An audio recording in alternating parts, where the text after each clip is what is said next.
1, 2, 3.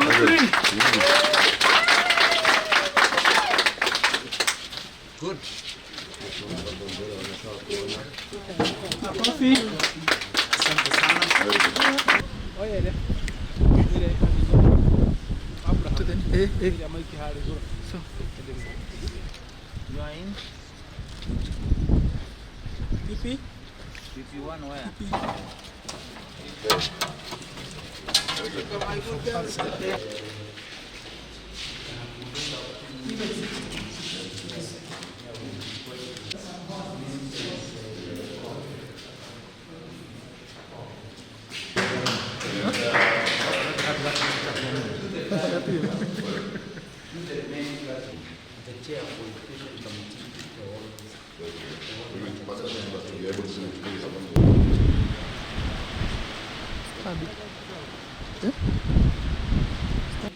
Then I have my teachers. I play my teachers. For choosing to come to commission our grade 9 classrooms. We feel greatly honored.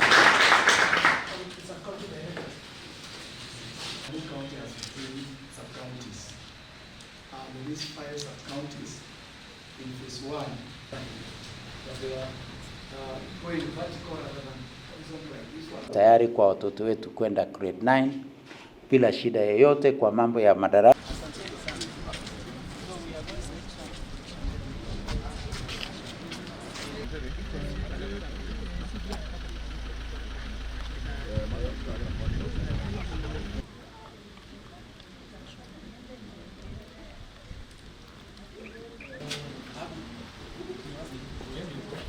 Okay, sir.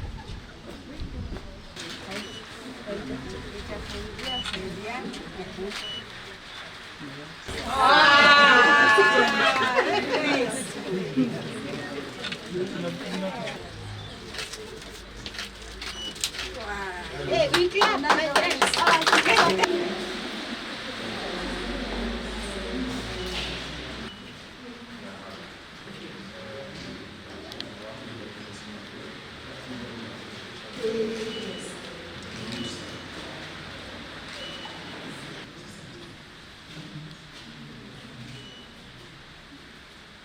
Counties.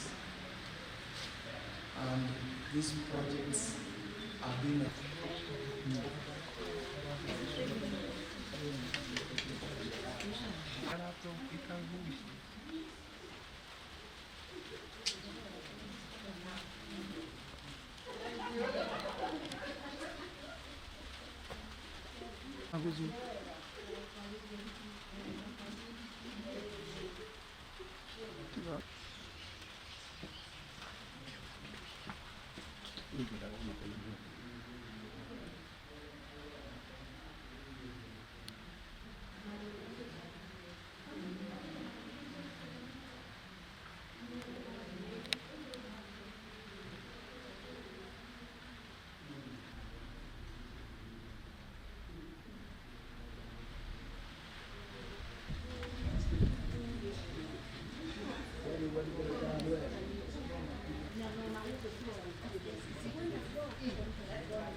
Mnajua tuliconvert 46,000 teachers wenye walikuwa intern, kufikia January watakuwa permanent and pensionable, na tutachukua wengine 20,000 interns wengine 20,000 ili watusaidie kwa mambo ya grade 9. Sahizi wenzetu TSC wanaangalia wenye wako primary wenye wanaweza kutusaidia kufunza kwa junior school ili wao waendelee watusaidie. Lakini kufikia January tutakuwa na walimu zaidi ya 80,000 wenye wanatusaidia kwa mambo ya junior school, ili watoto yetu kufika January tutakuwa tukijua wako na walimu wa kutosha, wako na vitabu ya kutosha, tutakuwa tumewajengea madarasa ya kutosha na wataendelea kuhakikisha kwamba wanasoma na wanasoma vizuri. Kwa mambo ya grade 10 senior school tunajitayarisha. Kuna mashule, we have around 1,600 senior schools without laboratories. We have committed ourselves that from January we shall be building those 1,600 laboratories in our senior schools so that all our schools can be able to take on the STEM pathway. We need to take the STEM pathway so that the pipeline of TVET and STEM in our tertiary institutions are not affected. So we are preparing ourselves to ensure that we give the best to our children. To assure you that we did share with our officers, and we ask our officers to sit down with your CDF managers so that they could share the lists. We did also share the list with the CDF headquarters so that they could communicate to the MPs. Last week we engaged with Parliament and they gave us both the email addresses and the telephone numbers of our members of Parliament so that we could easily share the lists. This morning I'm aware that the Chair for Education Committee also picked the document showing all the schools that the 11,000 classrooms we have done and the 7,000 classrooms that we are requesting you to do. So it may have delayed, but I can give you assurance that this has been shared so that in the remaining 2 months we can be able to conclusively finish the classrooms.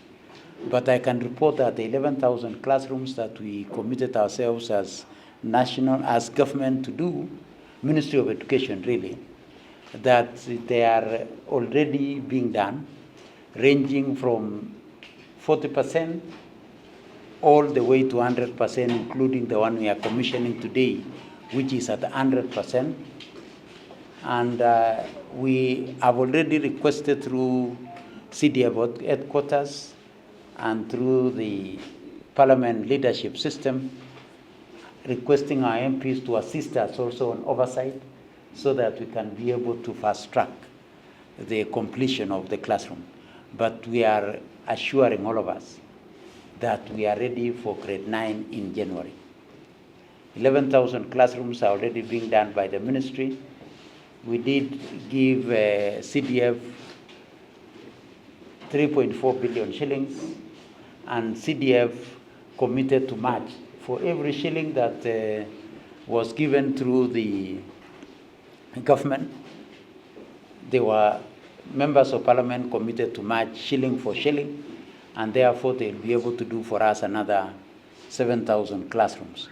In addition to the 11,000 that we are doing, we are engaging with our development partners so that we can have another 3,000 classrooms by January, resources for 3,000 classrooms by January, so that come January, in case there will still be any school with challenges, then we shall be able to quickly do whatever classrooms that they require. But we are sure that come January, our children are ready to transit to grade 9. From today, we are distributing textbooks to our school for all the 9 learning areas on a 1-to-1 book ratio. For every learner, they will have a book for every learning area. Parliament has set aside 627 billion shillings to the education sector, which is almost 27% of our national budget, showing the strategic importance of education and the strategic importance government is putting in education so that we can be able to secure the future of our country. Next year, we have also asked our head teachers for places where CDF may not be able to buy desks, that they will use the resources that we set aside for maintenance and improvement. Because in junior school, we fund our children at the rate of 15,043 per year. And out of that 15,043, we allow schools to use 4,000 per child for maintenance and improvement of our infrastructure, or where new infrastructure is needed, they can use that money to do the infrastructure. They didn't know where they were being employed. We have a challenge. We don't have teachers.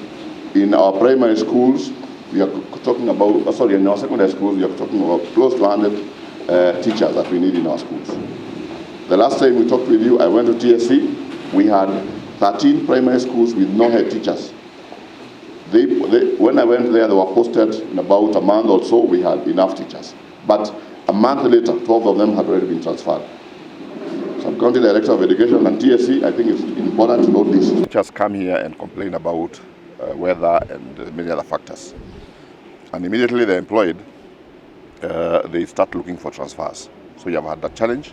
As I said, sometime early this year, I had 13 primary schools without head teachers. I went to TSC, and within a month they had posted all those teachers. But immediately after, another 2 or so months, again we have 12 schools without head teachers. In our schools, parents will tell you that every other time they are being asked for money to pay for teachers. And I think this is something that TSC needs to take up and ensure that if they employ teachers, for example, within Larry Sub-County, and they have signed to be in Larry Sub-County, they should not start giving excuses that they want to be transferred. They have to be committed. They have signed to be here for 5 years. They must stay here for 5 years. Requirement for grade 9, of course, we needed extra classrooms for grade 9.